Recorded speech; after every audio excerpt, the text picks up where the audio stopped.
नमस्ते। केमिस्ट्री की दुनिया भी ना कमाल की है।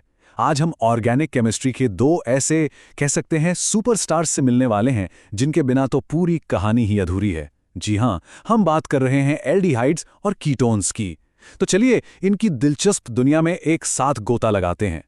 अब इन दोनों की कहानी का जो हीरो है ना, वो है ये कार्बोनिल ग्रुप। बस एक कार्बन एटम जो एक ऑक्सीजन एटम से डबल बॉन्ड से जुड़ा है। देखने में कितना सिंपल है ना? पर सवाल ये है कि आखिर इसमें ऐसा क्या खास है? इसका सीक्रेट क्या है? चलिए आज इसी राज से पर्दा उठाते हैं।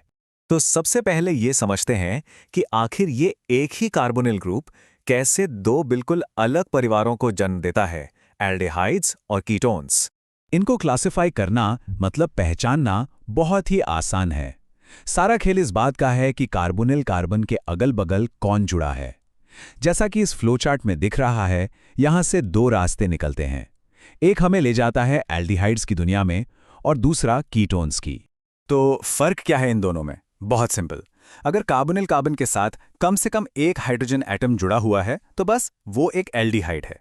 लेकिन अगर उस कार्बन के दोनों तरफ कार्बन वाले ग्रुप्स लगे हैं तो हम उसे कीटोन कहते हैं। जैसे फॉर्मेल्डिहाइड, जो बायोलॉजी लैब्स में स्पेसिमेन को प्रिजर्व करने के काम आता है, वो एक एल्डिहाइड है।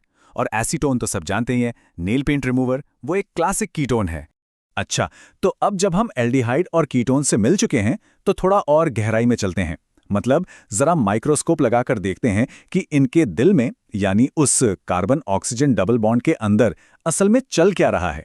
इसकी बनावट, इसकी ज्योमेट्री काफी इंटरेस्टिंग है। देखिए, कार्बोनिल ग्रुप का जो सेंट्रल कार्बन है ना, वो sp2 हाइब्रिडाइज्ड होता है।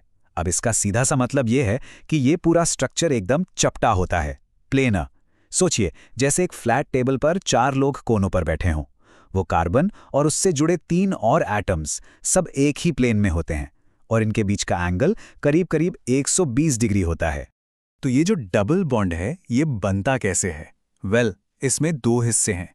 एक है बहुत ही मजबूत सिग्मा बॉन्ड, जो समझ लीजिए इस बॉन्ड की नींव है, और दूसरा है एक पाई बॉन्ड। ये एक तरह से छत जैसा है जिसके ऊपर और नीचे इलेक्ट्रॉन्स का एक बादल सा छाया रहता है।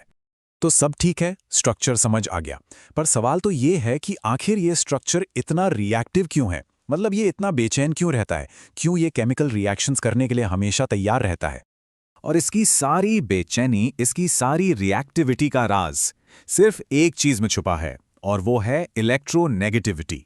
इसको ऐसे समझिए, ऑक्सीजन जो है ना, वो कार्बन से ज्यादा इलेक्ट्रोनेगेटिव है। मतलब वो इलेक्ट्रॉन्स को अपनी तरफ खींचने में ज्यादा माहिर है। ये बिल्कुल वैसा ही है जैसे रस्साकशी का खेल हो रहा हो और एक टीम ज्यादा ताकतवर हो। यहां वो ताकतवर टीम है ऑक्सीजन, तो वो बॉन्ड के इलेक्ट्रॉन्स को अपनी तरफ खींच लेता है। नतीजा, ऑक्सीजन पर आ जाता है हल्का सा नेगेटिव चार्ज और बेचारे कार्बन पर रह जाता है हल्का सा पॉजिटिव चार्ज। और कार्बन पर आए इसी हल्के से पॉजिटिव चार्ज की वजह से वो एक इलेक्ट्रोफिलिक सेंटर बन जाता है। इलेक्ट्रोफिलिक मतलब इलेक्ट्रॉन से प्यार करने वाला, या कह लीजिए इलेक्ट्रॉन का भूखा। ये हमेशा किसी नेगेटिव चार्ज की तलाश में रहता है। और दूसरी तरफ है हमारा ऑक्सीजन, जिस पर है हल्का सा नेगेटिव चार्ज। ये बन जाता है न्यूक्लियोफिलिक सेंटर। न्यूक्लियोफिलिक मतलब पॉजिटिव चार्ज से प्यार करने वाला। ये एक दरिया दिल दोस्त जैसा है जो अपने इलेक्ट्रॉन्स किसी जरूरतमंद को देने के लिए तैयार बैठा है। और बस यही पॉजिटिव और नेगेटिव का जो खेल है ना, यही इस पूरे ग्रुप को इतना इतना रिएक्टिव बनाता है। ठीक है, तो अब हम इनकी बनावट और इनकी रिएक्टिविटी का राज जान चुके हैं। तो अब सवाल ये उठता है कि आखिर ये कमाल के कंपाउंड्स लैब में बनाए कैसे जाते हैं? ये आते कहाँ से हैं? और अच्छी बात यह है कि इन्हें बनाने के जो शुरुआती मटेरियल हैं वो काफ़ी कॉमन हैं। ज़्यादातर एल्डिहाइड्स और कीटोन्स दो मेन सोर्स से बनाए जाते हैं, अल्कोहल्स और हाइड्रोकार्बन्स। इन्हीं दोनों से हम देखेंगे वो चार मुख्य रास्ते जिनसे ये कंपाउंड्स तैयार होते हैं। सबसे पहला और सबसे कॉमन तरीका है अल्कोहल्स का ऑक्सीडेशन। यहाँ एक बहुत ही सीधा सा नियम है, इसे हमेशा याद रखना है। अगर हम प्राइमरी अल्कोहल से शुरू करते हैं तो हमें मिलेगा एक एल्डिहाइड, और अगर हम सेकेंडरी अल्कोहल का ऑक्सीडेशन करते हैं तो हमें मिलता है एक कीटोन। सिंपल। दूसरा तरीका भी अल्कोहल से ही जुड़ा है, इसे कहते हैं डिहाइड्रोजनेशन। ये तरीका इंडस्ट्री में बहुत इस्तेमाल होता है जब बड़े स्केल पर प्रोडक्शन करना हो।